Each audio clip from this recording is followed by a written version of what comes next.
Morning everyone. कल के video में जो है हमने दाल दलहन एवं तिलहन फसलों के बारे में पढ़ा था। आज जो है हम लोग रेशेदार फसलों के बारे में पढ़ेंगे। ठीक है बच्चों, चलिए स्टार्ट करते हैं। रेशेदार फसलें वैसे तो मानव के लिए मूलभूत आवश्यकताएं रोटी कपड़ा और मकान ही हैं, और इन्हीं आवश्यकताओं की वजह से जो है जो मनुष्य का आवास के रूप में गुफा था वो धीरे धीरे कच्चे मकान के रूप में ले लिया। या हम दूसरे शब्दों में कहें कि मानव की जो मूलभूत आवश्यकताएं थी उनकी पूर्ति होने के बाद लगातार उनकी जीवन शैली में कुछ नई चीज़ें जुड़ती गई, जिसके परिणाम स्वरूप गुफा में रहने वाला मानव जो है मकानों में रहने लग गया। खाद्यान्न पदार्थों में उपलब्धता वातावरण तथा मानव की इच्छा के अनुसार व्यक्ति के जीवन में सम्मिलित होते गए। पर व्यक्ति जब अपने आप को सभ्य कहने लग गया, ठीक है, वो जंगलों को छोड़कर मकानों में रहने लग गया और अपने आप को सभ्य कहने लग गया, तो उसकी सभ्यता की पहचान दिलाया कुछ रेशेदार फसलों ने। इन फसलों से प्राप्त पदार्थों का उपयोग व्यक्ति अपने न केवल तन को ढका अपितु अमीर व गरीब का प्रतीक स्थापित किया कि पहले वो पेड़ों की छाल या कपड़ों का प्रयोग करते थे, लेकिन कुछ रेशेदार फसलों के मिल जाने से जो है उन्होंने अपने आप को सभ्य कहना प्रारंभ किया। और उस रेशेदार फसलों ने न केवल उनके शरीर को ढका बल्कि अमीर और गरीब का भी प्रतीक बन गया। रेशेदार फसलें हमें कपास और जूट से मुख्य रूप से प्राप्त होते हैं। चलिए, कपास एक विश्वव्यापी रेशा है। Cotton has been aptly called the universal fiber। विश्व में आधे से अधिक कपड़े कपास के रेशे से तैयार होते हैं। उपज की दशाएं। कपास उपोष्ण तथा उष्ण कटिबंधीय पौधा है, इसलिए उसे ऊंचे तापमान की आवश्यकता होती है। ठीक है, विश्व में अधिकांश जो कपड़े हैं वो कपास के द्वारा ही बनते हैं और ये पूरे विश्व में बहुतायत में उगाई जाती है। कपास जो है उष्ण तथा उपोष्ण कटिबंधीय पौधा है, इसके लिए ऊंचे तापमान की आवश्यकता होती है। इसके लिए 21 से 25 डिग्री सेल्सियस तापमान अनुकूल होता है। पाला इस पौधे का प्रथम शत्रु है, इसलिए इसके लिए वर्ष में 200 पाला रहित दिन होने अनिवार्य हैं कि बिना पाला पड़े 200 दिन होना चाहिए। तेज चमकीली धूप कपास के पौधों को बढ़ने में सहायता देती है। कपास की कृषि के लिए 50 से 100 सेंटीमीटर वर्षा पर्याप्त होती है। पकते समय शुष्क वातावरण की आवश्यकता होती है। कम वर्षा वाले क्षेत्रों में सिंचाई की सुविधा के द्वारा जो है कपास की खेती की जाती है।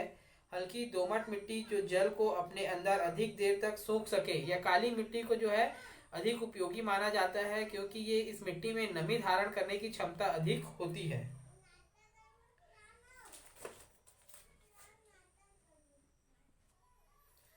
इसमें काली मिट्टी में जो है नमी धारण करने की क्षमता अधिक होती है, इसलिए इसे कपास के लिए सर्वाधिक उपयुक्त माना जाता है। दक्षिण भारत की लावे से बनी काली मिट्टी सर्वोत्तम होती है। यह काले रंग की होती है, जिसे रेगड़ अथवा कपास वाली मिट्टी भी कहते हैं। कपास की चुनाई के समय अत्यधिक श्रम की आवश्यकता होती है। उत्पादन तथा वितरण। पटसन के उत्पादन में कई तरह के उतार चढ़ाव आए हैं। भारत का 83% से अधिक पटसन अकेले पश्चिम बंगाल में पैदा किया जाता है। शेष पटसन बिहार, असम, उड़ीसा, त्रिपुरा तथा मेघालय में पैदा किया जाता है।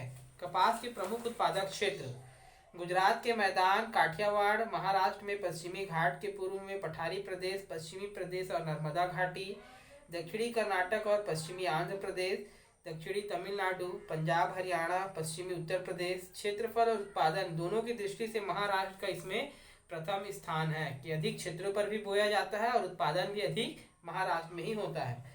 कपास के उत्पादन में राज्यों की भागीदारी इस प्रकार है: महाराष्ट्र 26.6, आंध्र प्रदेश 18.5, गुजरात 16.9, पंजाब 13%, हरियाणा तथा कर्नाटक 7%, तमिलनाडु और मध्य प्रदेश अन्य महत्वपूर्ण उत्पादक हैं। भारतीय कपास छोटे रेशे वाले किस्म की होती है, जूट अथवा पटसन। ठीक है, दूसरा जो है भारत की प्रमुख रेशेदार फसल जूट है। कपास के बाद पटसन भारत की दूसरी महत्वपूर्ण रेशेदार फसल है। पटसन का रेशा सस्ता तथा मजबूत होता है। इससे टाट, बोरियां, रस्सियां, कालीन तथा सजावट की वस्तुएं बनाई जाती है। उपज की दशाएं। पटसन की कृषि के लिए 25 से 35 डिग्री सेल्सियस तापमान, 90% सापेक्षिक आर्द्रता तथा 150 सेंटीमीटर वर्षा की आवश्यकता होती है। दूसरे तरह से हम देखें तो इसमें अधिक पानी की आवश्यकता होती है।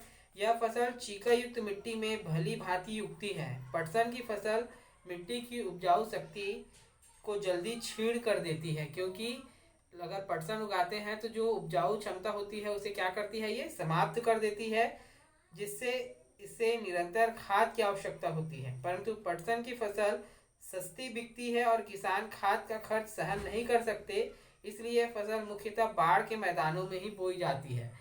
और जो जूट है वो पश्चिम बंगाल में सर्वाधिक उत्पादित की जाती है। क्यों? क्योंकि पश्चिम बंगाल जो डेल्टाई क्षेत्र है, चीका और दलदली मिट्टी होती है जो कपास के लिए उपयुक्त है, इसलिए जो है वहाँ पर सर्वाधिक जूट की खेती जो है सर्वाधिक की जाती है।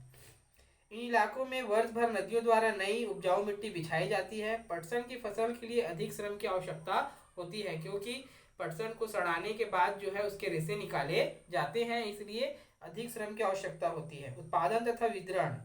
पश्चिम बंगाल देश का 2/3 से भी अधिक हिस्सा जो है अकेले पश्चिम बंगाल में उत्पादित किया जाता है। यहाँ वर्धमान, मुर्शिदाबाद, नादिया, पश्चिम दिनाजपुर, मालदा, मिदनापुर, हुगली आदि प्रमुख क्षेत्र है।